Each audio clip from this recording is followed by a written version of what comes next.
My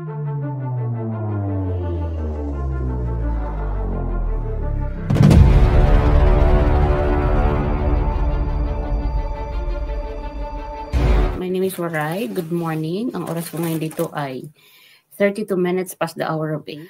Guys, mag-react tayo dito sa balita ng Agila News. Yung pagpapaubaya ng gobyerno natin kay Saldico sa DOJ at saka sa ICI. Pero bago yan, basahin muna natin itong umiinit na mga pa-reaksyon ng mga personality sa social media at saka sa mainstream media, particularly ito si Jay Sonsa. So, let's read this. Ngayon ko lang ito nabasa. This is all about dun sa kahapon sa resolution na gusto nilang ipasa kung pwede ba si PRRD ma-house arrest sa Pilipinas. So, si Raffy Tulfo ay isa sa mga abstain yata sila ni Soto. So basahin natin yung reaction nito ni Jay Sonsa. Sabi dito ni Jay Sonsa, kamuntik akong mapasigaw na PI mo, Raffy. Kahapon, habang pinapanood ko ang iyong paliwanag ni Raffy Tulfo sa Senate resolution urging the ICC to place former Philippine President Rodrigo Roa Duterte under the house arrest for humanitarian consideration. Wika ni Raffy Tulfo, buboto sana siya ng yes kung mapapatunayan ng natunay na may sakit nga ang Pilipino at dating Pangulo na detine sa ICC detention facility sa The Hague, the Netherlands. In other words, hindi kumbinsido si Raffy Tulfo na may karamdaman si President Duterte. Una, si Mr. Duterte ay nasa advanced age ng 80 years old. Presidente pa lang siya ng bansa noong 2016 hanggang 2022, mainiinda na siyang karamdaman. Siya ay hirap na lumakad at nakatungkod na lamang. 2 beses na siyang nawala ng ulirat sa loob ng bilangguan ayon mismo sa mga personnel ng ICC Detention Center. Gago ka ba, Raffy, para hindi mo maintindihan iyan? Gagawa ka man lang din ng palusot, ginawa mo pang bobo ang sarili mo. Tatanda ka rin, Tulfo, at maswerte ka kahit convicted ka with finality ng Korte Suprema ay hindi ka nakulong. Ipagdarasal ko sana na hindi mo danasin ang ganitong kalagayan pag sumapit ang ganyang edad, kung aabot ka man sa ganyang edad. So yun po, nakakalungkot itong mga pangyayari sa ating bansa ngayon na puro na lang parinigan, puro na lang awayan, puro na lang politika. So walang improvement ang ating bansa, pabulusok po tayo imbis na paangat. Dito naman tayo mag-react guys sa balita ng Agila, itong ipapaubaya ng gobyerno sa DOJ at sa ICI ang hustisya para kay Saldico. Ito po, pakinggan natin. Vic sumitak sa detalye ng balita. Aminado si House Speaker Faustino Bujidi III na wala ng jurisdiksyon ng Kamara kaya ko Bicol Party List Representative Saldico matapos magbitiw sa kanyang pwesto bilang miyembro ng Kamara. Sa isang press conference, sinabi ni Speaker D na bahala na ang Department of Justice o DOJ at Independent Commission on Infrastructure o ICI kung ano ang gagawin sa kaso ni Ko. Inihayag ni D na kailangan makabalik sa bansa si Ko para harapin ang akusasyon laban sa kanya kaugnay ng kontrobersiya sa budget insertions sa 2025 national budget na naging ugat ng anomalya sa mga flood control projects ng gobyerno. Okay, so tapusin. Huwag na natin tapusin yan kasi ganun din naman ang sasabihin niya. Diba, sabi ko nga, hahantong talaga yan o parang naka-ano na talaga yan, naka-program na sa kanilang mga script na wala na silang jurisdiction kay Saldico kasi wala na sa Kamara, hindi na siya representative or hindi na siya congressman. So yun ang una nilang ipoproklama at ito na nga nangyari na. And then pagkatapos iproklama ng House Speaker na wala na silang jurisdiction, kasunod na niyan ang gobyerno natin na in the future sasabihin na rin nila na he is a private person, he is now living away from the country. So, wala na tayong jurisdiction sa kanya. Mangyayari yan in the future. At itong pagpapaubaya ng government kay Zaldico sa DOJ at saka sa ICI, knowing na maraming naglalabasan ng mga report na ang ICI ay corroborated pa rin ng DOJ at mga tauhan di umano ni FL.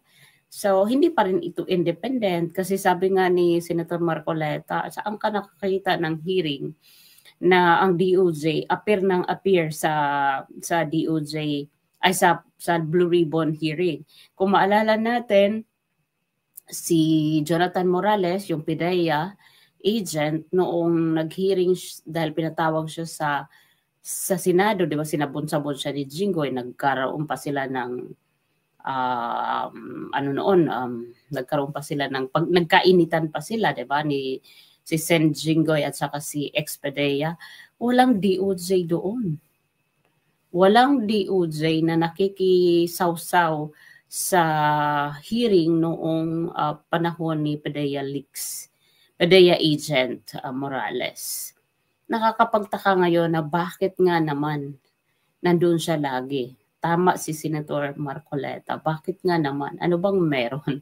Ano ba yung kanyang partisipasyon at bakit siya doon nakabuntot kila Alcantara at kay Bryce? At lumalayo siya kay Diskaya. Diba?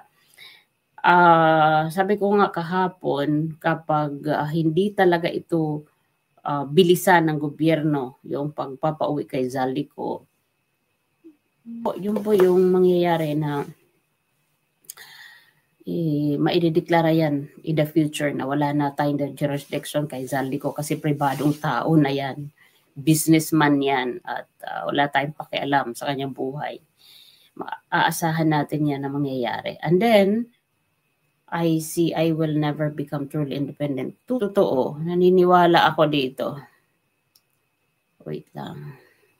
But going back to investigation, I'd also like to ask you about the Independent Commission for Infrastructure, yung ICI, who recently recommended filed cases nga no, dito kala Zaldico, DPWH officials, etc. And through their spokesperson, sinabi nila hindi sila magkakaroon ng live streaming or publicized na hearing or investigation. And a lot of people are questioning that right now, saying na transparency, mas makikita namin yung accountability through transparency. What are your thoughts on that?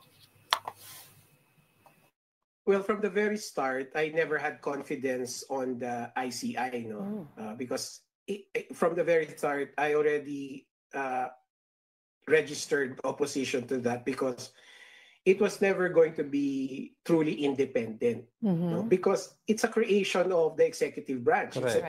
It's a creation of an executive order, issued by the president. So the fact that they're saying now that they will not be transparent and that they will not open themselves to public scrutiny, that just confirms my initial assessment of it, that it will probably be used to shield the president from all of these practices, na gusto natin malaman sino-sino ba involved dito. The ICI will be the instrument to sort of distract us and just focus on certain personalities, which is what we're seeing, di ba? Na nag-file sila ng cases against certain personalities. Kasi the reality is, Angelo and Angelo, the insertions are contained in a budget law. Yes.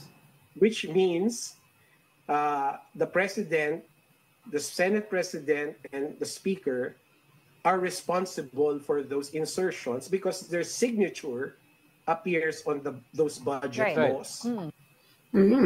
So, diba, may point.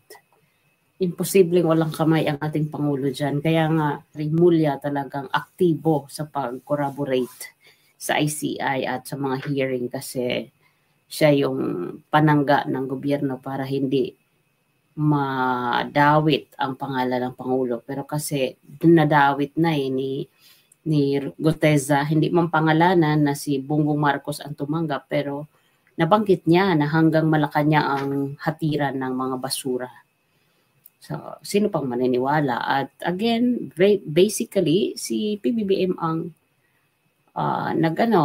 again, in the first place, si PBBM ang sumignature o pumirma para makawala sa kaban ng bayan yung pondo para mapakinabangan itong nila Zaldico at saka nila Martin Romualdez at kakaunti na lang talaga ang para sa dapat kapuntahan. Imposible. Ako din nung bumuo si PBBM ng ICI, hindi pa man nagpapangalan ng mga taong ilalagay niya. Na-announce pa lang ni Auntie Claire na bubuo ang Pangulo ng ICI o Independent Body to investigate. Hindi na siya kapanipaniwala kasi unang-una, nandiyan yung pinsan niya eh. Pinsan pa rin niya yan at very close sila.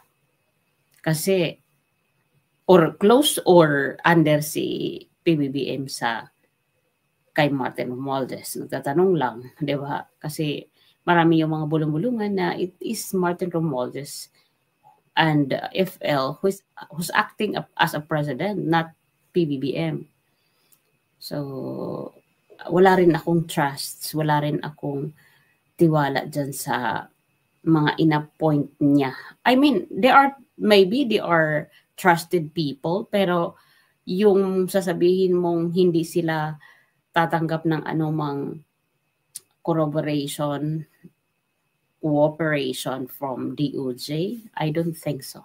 So, hindi pa rin independent. May kamay pa rin ang Pangulo kasi nakikialam si Boying Remulla, which is yun ang maaaring nilagay dyan ni PBBM para makontrol na kung sino lang ang dapat nilang isiwalat. So, yun lang guys. Maraming salamat and sana magkita-kita tayo muli sa next video. Bitin kasi tatrabaho na ako. Meron na lang ako 5 minutes. Thank you for watching. Bye for now.